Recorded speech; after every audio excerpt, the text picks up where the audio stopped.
So in your survey, you said what it means to be a tough athlete today. Well, what is toughness? Why is toughness important for you in your sport and for athletes to learn about? Well, I guess I actually kind of don't like the word tough, so I think it's pretty funny that I used the word tough in that in that survey. But I feel like it's like this attachment we have as athletes. It's a very old school way of thinking that, either you like get on and do it or you're not going to be good enough, like you're just not going to cut the mustard. In Australia, we say eat some hot concrete and harden up. There might be a few profanities thrown in there too. And I think that's like that approach to sport where it's just like you just have to be tough no matter what. You're pushing your body to the limit every day, and they want you to push your mind to the limit every day. And I just think that kind of doesn't exist anymore. I think that we need to learn how to reshuffle and rebalance. I mean, we talk about recovery all the time, but we don't seem to talk about how we can, train our mind to be resilient and bounce back. It's just about pushing, pushing, pushing rather than actually, having these highs and lows, learning and growing as we move through our athletic career. How did that, in your experience being an athlete, how did you um, handle adversity and handle pressure? Well, for me, my biggest thing into the Olympics, which was like when I was, the best performing athlete I was probably in the worst mindset I ever was. So I would say I didn't handle the pressure very well at all.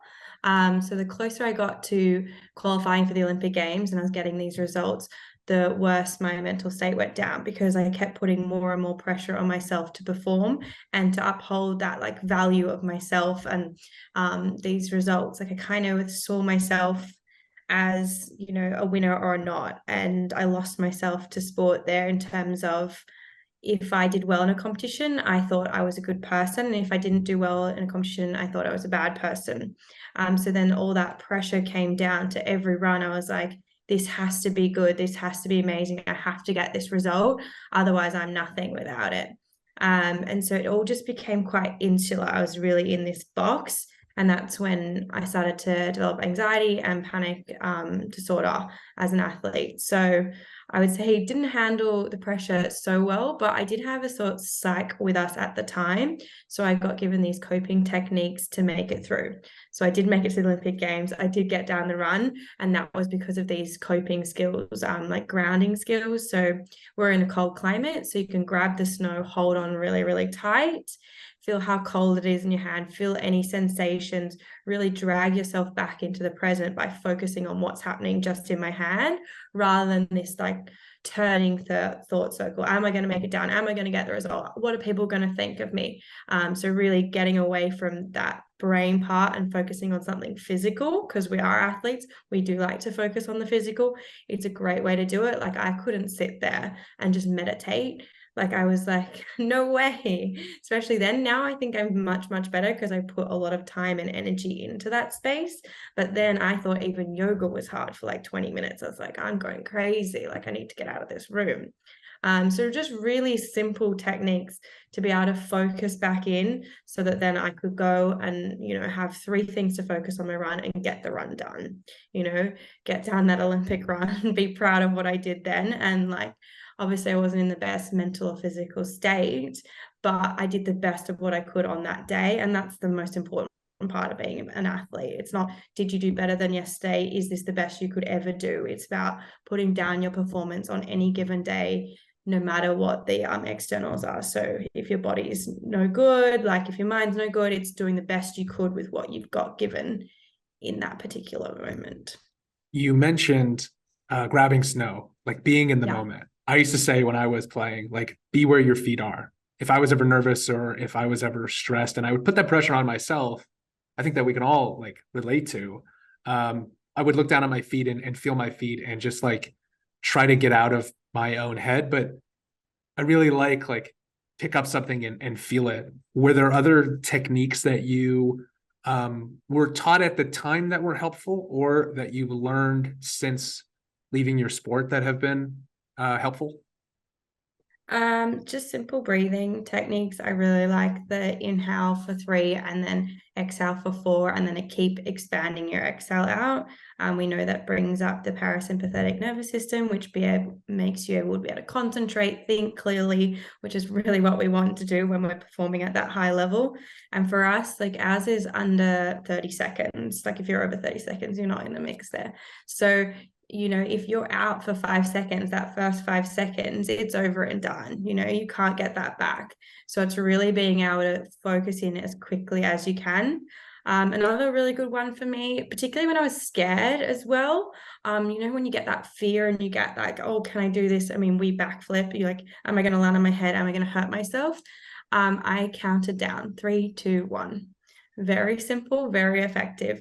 It's to like encourage yourself, not only that you can do this and to forget all the fear, but also just like letting your body do its thing. And it became like a mantra in terms of like, you can convince yourself like, I've done all the training, I've done backflips on trampoline, I've done it on water, and it's just letting your body do what you've trained to do. And that 3, 2, 1 really clicked in, where I'm like, okay, you can do this. Your body needs to be able to do it. Like, don't let your head take over that, the mechanics of what you're going to do. And then I'm trying to think of anything else. I mean, now I do like podcasts. I listen, in Australia, it's a really popular one called Smiling Mind. It's free. I'm sure you guys maybe you can get it in the US, I don't know. But great grounding techniques. I love progressive muscle relaxation. I love colors.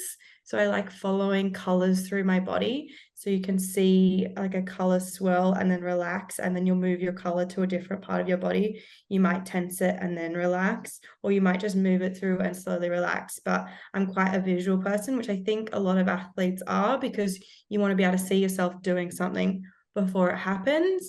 And so colors really help me focus and not lose and get distracted, because I'm very easily distracted. That's really interesting. I have not heard that before. I've heard like start at your toes and then work your way up and concentrate on like these different things, but I've never combined or heard of combining like color, and that's almost like emotion too. How's my body feeling? How are these different parts feeling? Wow, that's really interesting. I haven't thought about it that way. Yeah, it's quite yogi as well. Now that Yes. you can bring in different colors to bring about different emotions or feelings or energy. So yeah, you can definitely use that. But I just, whatever color I was feeling that day, whether that's got to do with my aura or not, it depends how gumi you want to get. But it was more actually just to concentrate, to feel where it was moving. You mentioned in our survey being successful. I have a friend who played Major League Baseball, and I asked him, was your career successful? And he said no, he wasn't an all-star. I have a friend who hit his first career home run in Fenway Park and maybe played 20 games in the major leagues. And I said, is your career successful? And he said no. And I look back at my career, I played 2 years in minor league baseball and was like kind of participating in like Israeli Olympic baseball and helped him qualify. And I think my career is an overwhelming success. And I think that just comes down to perspective. If you feel comfortable answering, I'd love your perspective on, do you feel like your career was a success, and and what is that definition of success to you? I mean, I would say yes. Success is a hard one. I would say I'm really proud of what I achieved. So I think that is what I would condone as successful. Um, and obviously within there's some big things that I ticked off, which are really amazing. But what I'm most proud of is kind of how I handled myself throughout the adversities and how I came back from different injuries. So I had 3 ACLs, I had mental illness that I took time off. And I was really proud of how I returned to sport. Lots of people don't return to sport after injuries like that, but also that I became a better athlete after each one. And so that is a success in itself. Although I know I didn't, so I went to 2018 and I stayed on for another 4-year cycle, and I didn't make 2022. And people do ask me a lot, like, do you regret staying on? Like, and even though it's a really painful way to leave the sport, and I think there's a crazy statistic. I think it's like 80% of athletes don't leave the sport the way that they wanted to, or having achieved what they wanted to. So elite athletes, like, we're set up for failure, right? We're always going to leave the sport unhappy. So yes, I wish there was more things that I achieved, but I would definitely do it again. Even the last 4 years not going to the Olympic Games, I would still do those 4 years again. I wish things were different, for sure. I think everyone does, but you can't change the past. You can only change or learn and grow and, put that into your future. Really happy you mentioned that. And maybe like my perspective on it is wrong, right? Like where there's success, there's failure, right? Why does it have to be too, adversarial ideas? You mentioned like you're really proud. I think that's like the best perspective to have.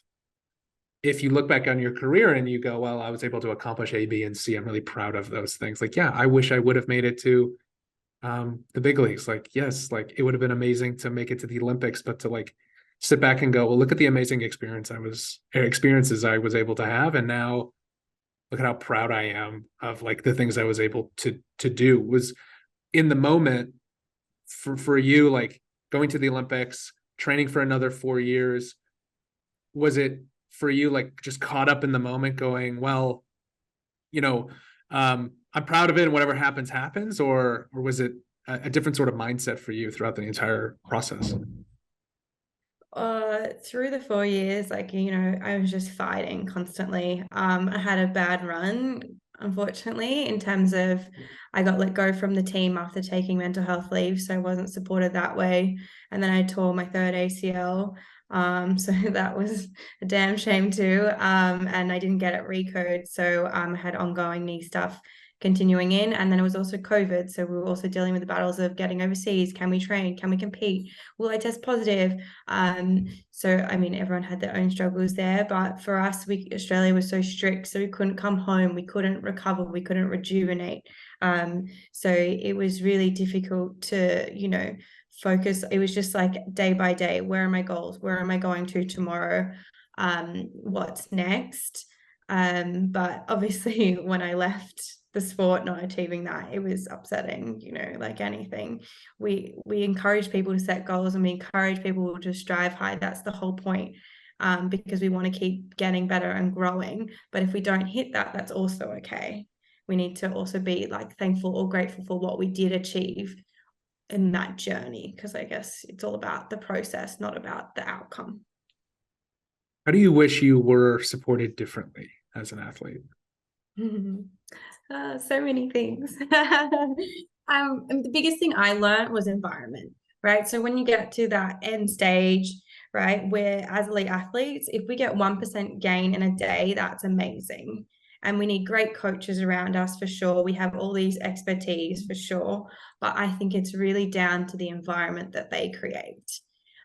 So my last coach was my brother. And so he was obviously a great role model person, understood me like no other coach would, because we're siblings.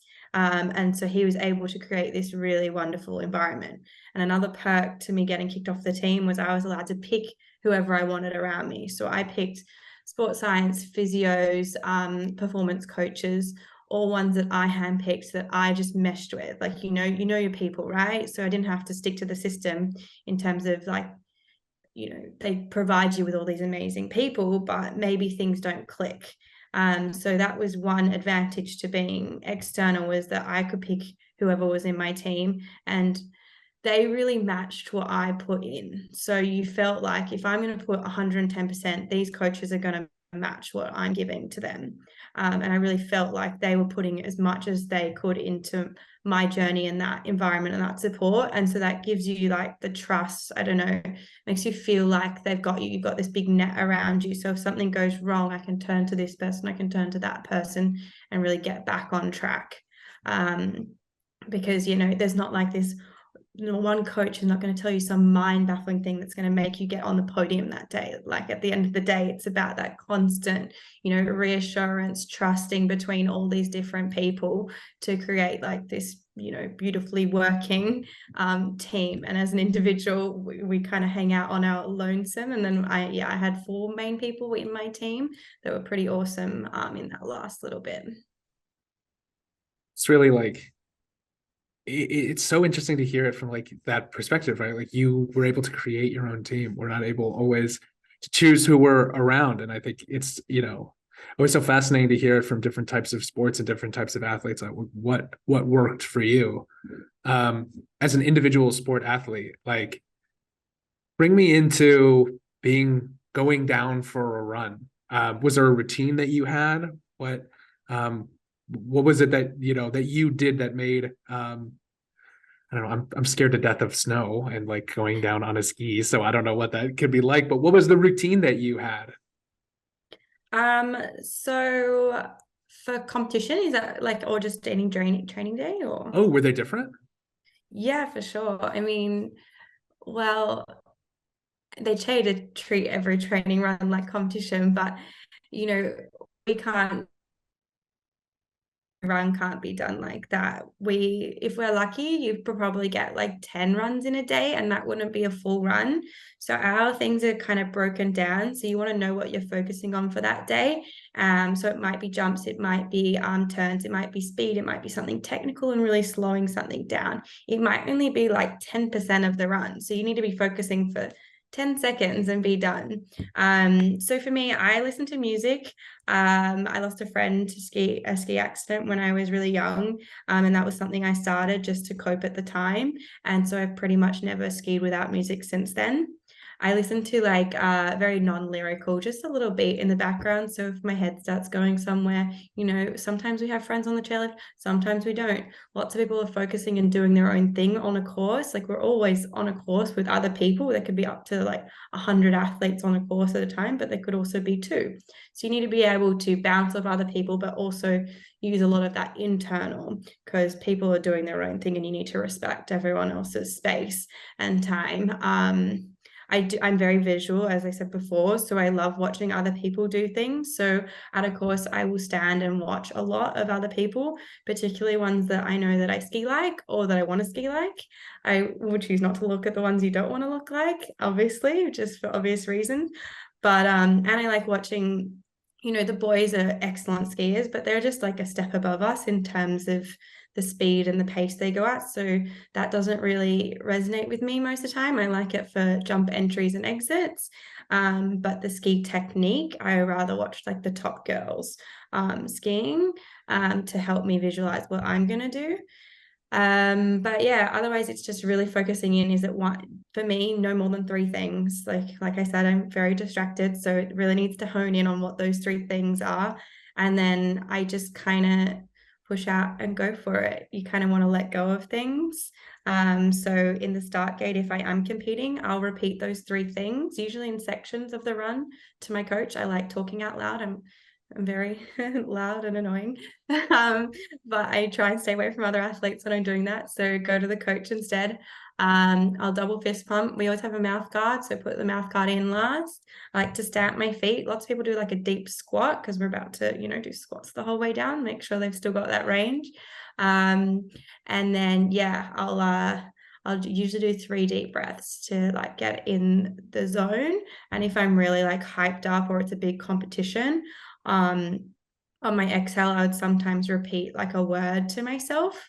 And a lot of the time was trust at the end there, because I was quite fearful of injuries. I didn't get that much time training. So it would be trust that, I'd done everything I could to put myself in the best possible position, and that I could really do it. And like, just, it was like a confidence builder, I guess, that trust in your body, the physical body. So yeah, just inhale, and then I just like say it to myself as I exhale. Amazing. That's so helpful. Madie, thank you so much. This has been super cool. Yeah, sorry, there was a lot of things there. No, Not to no, no, jump no. It's no, no, no. It's around. awesome. It's awesome because like what I want this to be something where an athlete can go through and meet the different athletes, and we can to talk about a topic, but we get to talk about like, what did you do? Right? I never used a mantra. I would always look at like a specific object. Every single baseball field has a foul pole.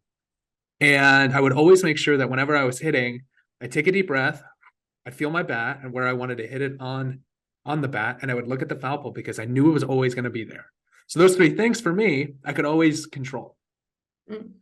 To but when I was hitting, I'd always like talk to myself or sing a song. I always like tried to not think about, well, this ball is going to come at me and is it going to be a curveball or slider, and not like think too deeply about it. But the mantra of like today's word is, or my mantra is going to be trust. I think that's an amazing way to refocus on where we are and treat it as a meditation. And our mind's going to drift and we come back because we remember that mantra, we remember that word. And I think your perspective on it is going to be incredibly helpful for athletes who are going, well, that's a really interesting way, and that's what she did, and maybe I'm going to try it and it might work for me. And if we help one athlete like understand that, we've done our job. So thank you for sharing your perspective and your story with us.